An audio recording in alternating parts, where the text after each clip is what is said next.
So Diageo have recently released the 2021 editions of their special releases, and my samples must have gotten lost in the post. I'm sure they're on their way. But in the meantime, I thought I'd take advantage of a recent sample sale on Master of Malt and get last year's Talisker, which I've been eyeing up for some time, but have been a little bit wary about dropping about 80 odd pounds on a bottle of it.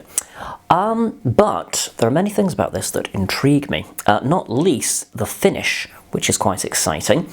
Talisker, quite a fan, to be honest. I like what Talisker do. They do some good work. I'm a big fan of pretty much most, if not all, of their whiskies, really. The 10's great. Love the Port Ree. Haven't gotten around to trying the 18 yet, but I've heard very good things. This is an 8-year-old, so probably not the youngest Talisker I've tried, to be fair, because the Port Ree, that's a no-age statement. Chances are, it's younger. That's normally how age statements go. Lafroig Law being an unusual exception to that rule. But anyway, this is quite strong, 57.9. If memory serves, Taliskers dick around at a really weird ABV, like 45.8 or something like that. It's like just barely under 46%. It's like, if I ever get round to doing one of the Taliskers, like, what do I put on my rating sheet? Because I'd give a score for 46 above. It's like, is 45.9 close enough? Oh no, I've dropped it. Oh god, no. Whatever shall I do? I've agitated the whiskey. Actually, let's get this open and get it into a glass, actually, while I'm, oh Jesus Christ, talking. These bloody wax things. Still, it's easier to get into than like a bottle of Pickerings or something like that. That is usually a nightmare. That should be plenty. I'm not quite sure what to tell you about this one, to be fair, because I haven't done a huge amount of reading. I tend not to over-research these. I don't want to just kind of like sit here and like blab at you about the marketing. I will blab at you, and I will blab at you at length, but maybe just not, read the blurb necessarily. Although, if you want me to waste 10 minutes of your life, I can do that if you so wish. Oh, coffee's wearing off. What was I saying? Yeah, so with details about filtration, colouring, all that kind of thing, not forthcoming. You can't quite judge from... Although I can't really tell... I can't think why anyone would choose that colour. If you're going to add colouring to something, I don't know why somebody would choose a very pale gold colour. Which leads me to think it's probably natural, which is good. Pot Still Caribbean rum casks with this one. The first time Talisker have used rum. Well, rum casks, not rum casks, as part of their range, which is exciting. I like a rum finish. I like a finish, again, Port Ree, love it, fantastic stuff. If anyone's wondering, like, what's put, it's R-U-I-G-H-E, it's that one. I did say Regia myself the first time as well. Don't worry about it. Everyone does it. Altavania, that's a fun one to do on your first go if you've never seen that word before. Bloody hell. Anyway, so, lovely straw gold colour. Legs be sticky. Could have termed that better. Adhering to the walls of the glass nicely. Let's go with that. Don't normally look at legs, to be fair, do we? I'm more of a foreskin man, but ooh. Oh, spicy. Hello. Ooh. Okay. Parkin. It's like spice and treacle mixed together. Plenty of like a molasses kind of note. Oh, this beautiful, it's not cinnamon, what is that? It's rich with like cloves, there we are. Lots of like aromatic clove in there.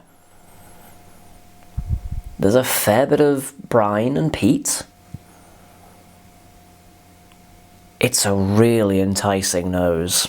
It's a really enticing nose. I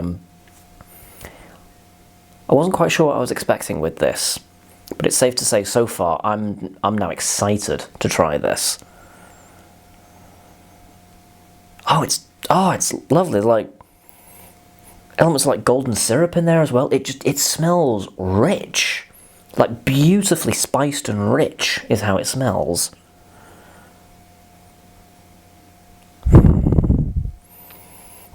This is how something like Morgan Spiced should smell if it wasn't just dubious chemicals and shame in a bottle. Oh, I'm going to enjoy this.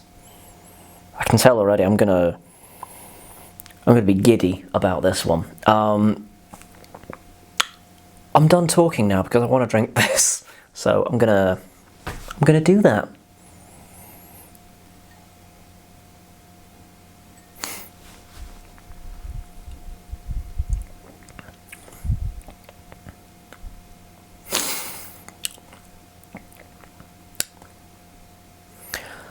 Okay, Talisker needs to start using rum casks immediately. My God.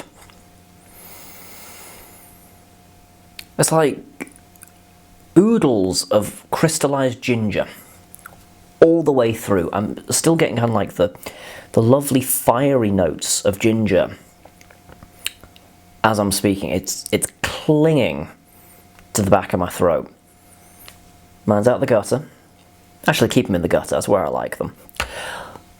It's beautiful, like fiery, peppery, it's like a hint of chili heat in there as well. There's a lovely golden syrup molasses kind of combination in there. Getting a little bit of like,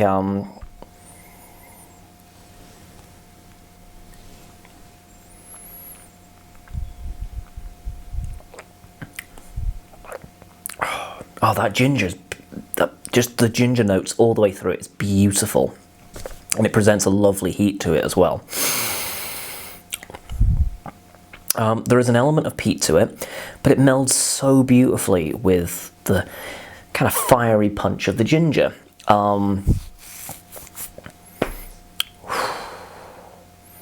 If Fire and Cane hadn't already been taken as a name by Glenfiddich, that would have been a very fitting name for this, because it's exactly what it is. There's heat, there's spice, there's pepper, there's a sweetness to it as well. A little bit of smoke coming through, it's glorious. The mouthfeel is really thick as well. It's a very viscous whiskey. A little bit chewy, a little bit waxy almost.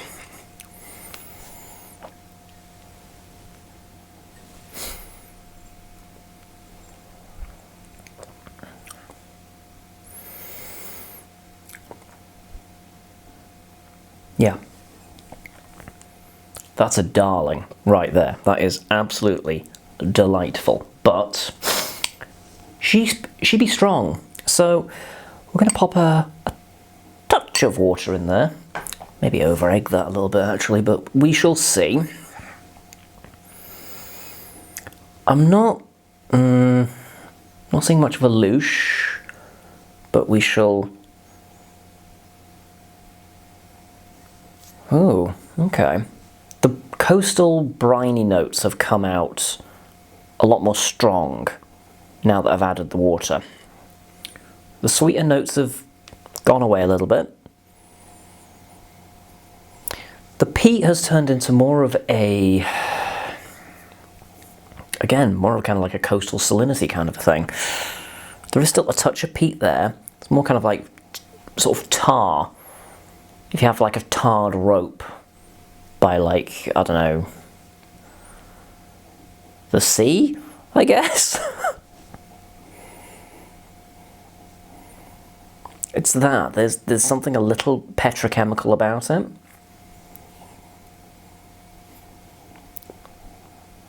There's elements of spice. Ginger doesn't come through in the smell. I know it was there in the palate before, and loads of it, but I'm not getting on the nose. And there is a little bit of like candied lemon in there as well. There's like a sweet, bright citrus note to it. Okay, I'm looking forward to seeing what beast we've unlocked here.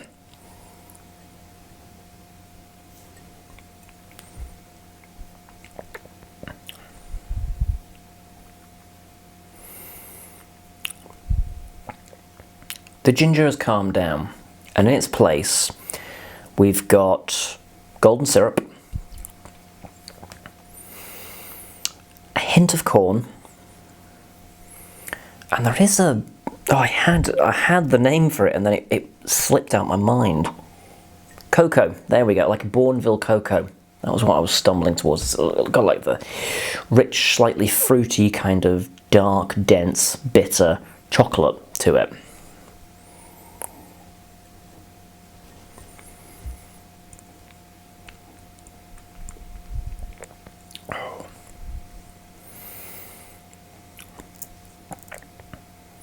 It's more mellow, but it's not gentle. There's a difference. It's a big wave of, like, again, chili heat, kind of like I just ate a jalapeno. Not quite sure why I pronounced jalapeno word there, but it is. It's got kind of like a building heat in the back of my throat. There's sweetness, there's bitterness. And there's just this lovely heat going all the way through. The ginger's not really there anymore. There's a lovely peat kind of like going all the way through. It's mild. There's a touch of salinity to it as well. It's fantastic. It's brilliant. Really shows what Talisker can do. I mean, I already like Talisker. Talisker 10's great. Talisker Pottery, again, can't stop going on about the whiskey. Fucking love it. This is good. You can still get hold of bottles of this stuff, and I'm tempted now. I think the young age just helps it a little bit, get more of that kind of like peat signature out. And kind of show its rougher edge. The rum works so well. It works so well. I don't know why Diageo haven't done this before now. I don't know why Talisker have never done this before.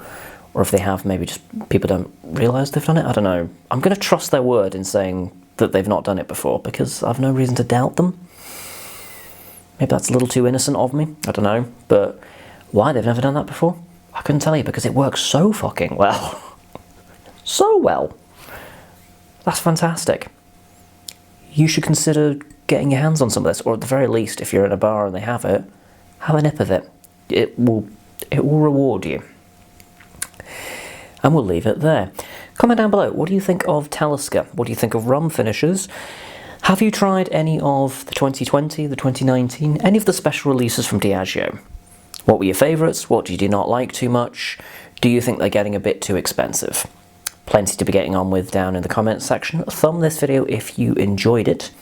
And subscribe to the channel if you are a fan of crystallised ginger, because it's nice. But for now though, thank you very much for watching, and do join me next time where I'll be drinking something else.